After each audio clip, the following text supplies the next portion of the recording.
নিয়ে যাব না, আমাদের রিয়াজ ভাই নিয়ে যাবেন। বিগত 5 বছর কত টাকা অলমোস্ট আপনারা সেভিং করছেন?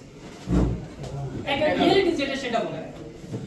উনি মারা যাওয়ার পর থেকে এখন পর্যন্ত 1,40,00,000 টাকার মতো আছে।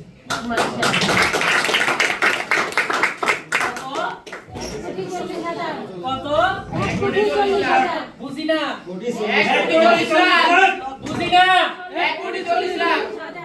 সোশ্যাল মিডিয়াতে সবাই আওয়াজ তুলে ক্যামেরা ওপেন করে দেখিয়ে দিতে চায় চোখ দিয়ে হাত দিয়ে মরে যাওয়ার পর যাকে আমরা হারিয়েছি মিস্টার সাদাত হোসেন আনকে বিগত 5 বছরে 1,40,00,000 টাকা অ্যাকাউন্টে জমা আছে। Believe that.